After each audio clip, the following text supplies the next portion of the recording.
Kyle here from allmediareviews.blogspot.com. Gonna do another Marillion video. I don't know if I'm gonna be doing these every single day, probably, but I want to do other videos while I'm doing, besides like the record store day thing, while doing this series, but I definitely want to get it done. So, as I mentioned yesterday for the Script for Jester's Tears video and announcing this whole thing, I'm not necessarily going to do them, I'm not doing them in ranked order. I'm going to rank them at the end, but I'm also not going to do them in chronological order necessarily. I don't know. I'm sort of just picking my spots. Like I said, there's 17 proper and like 2 EPs. We'll see what the order that comes. I think maybe part of it is from what I know the best in my head, maybe, or just, I don't know.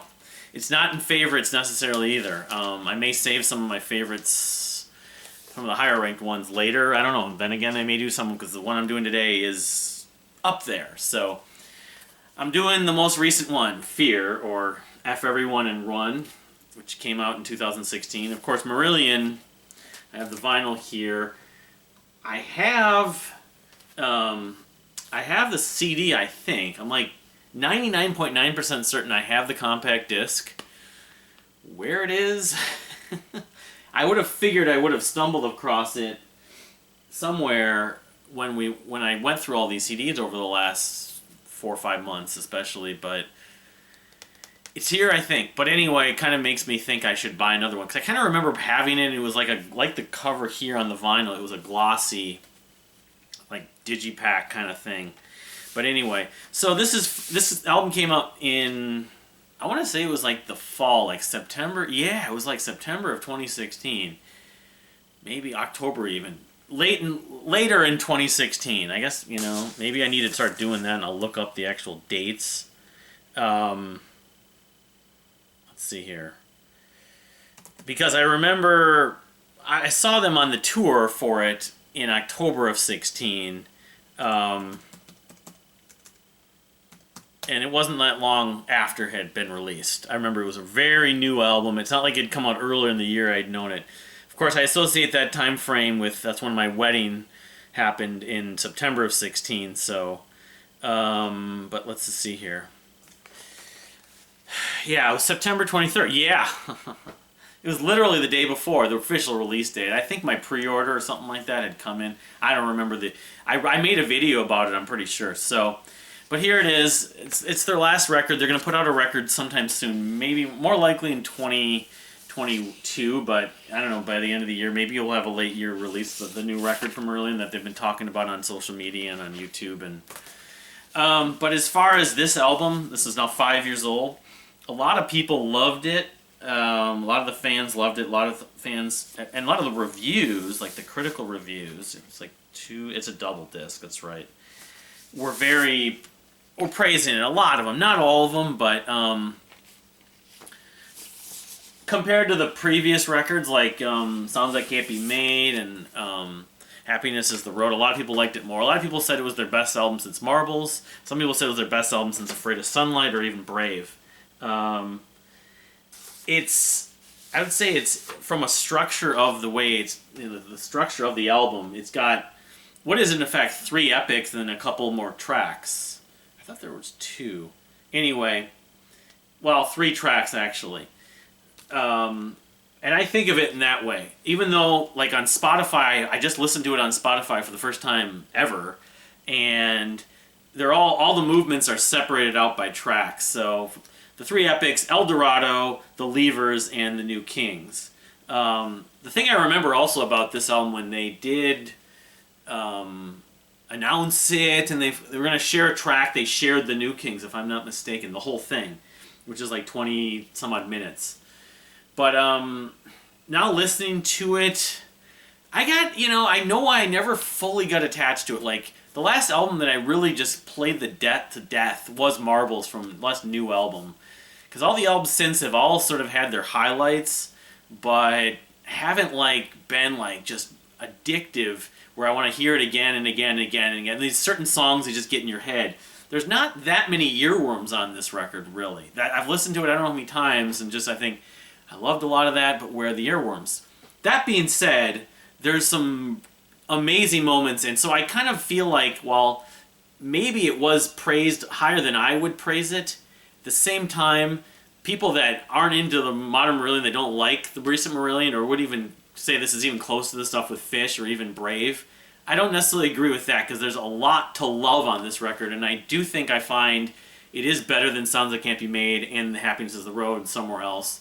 Like I said, the best, my favorite album since Marbles. I don't think I like it quite as much as Marbles, so I'm sort of mapping out some of my rankings, but I kind of feel like the best moments are great, but it's not as addictive, so it's sort of upper tier. But The Levers is my favorite, for sure. I get goosebumps. Let's see, I actually think I hearted the whole thing on The Levers, but the concept of it was the people that... I had a lot to do with Brexit. Brexit happened around the same time, and it was like when Trump was campaigning and stuff like that. A lot of that still seems relevant some 5 years later now.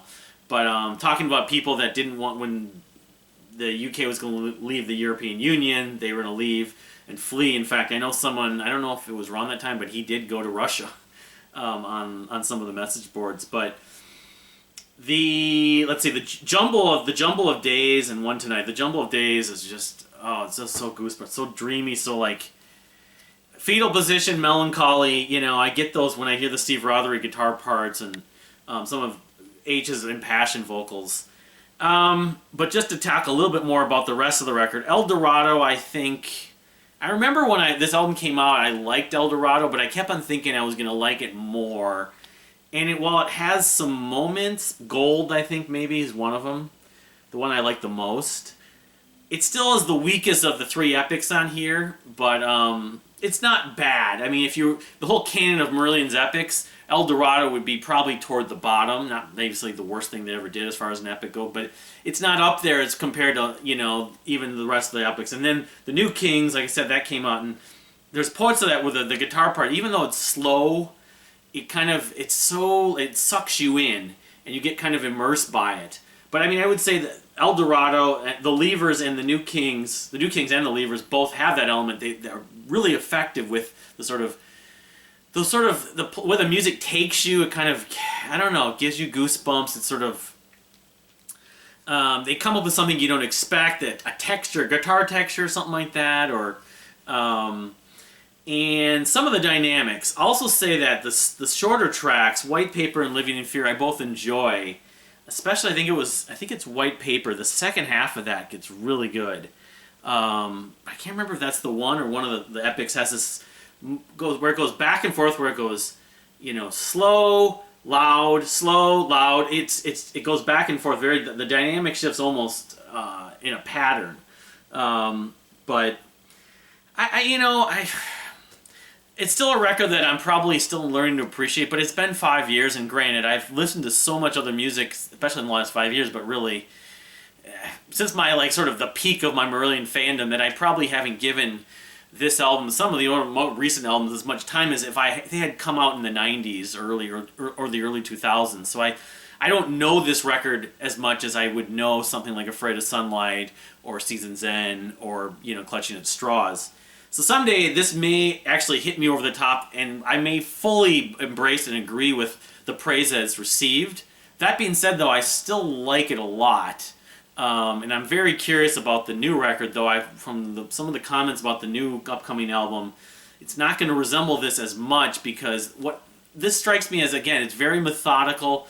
It's very building. It's not a record that's going to hit you right away. You really have to kind of take it in and appreciate it. It's the wall of sound. A lot of Marbles is like that. And Marbles, while a lot of Marbles also is very memorable and earwormy, but a lot of the best moments on Marbles are the moments that you have to take in and slowly builds. What Marillion does so well sometimes is they write those songs, those tracks, those parts that build to those amazing, just kind of like trippy, dreamy climaxes.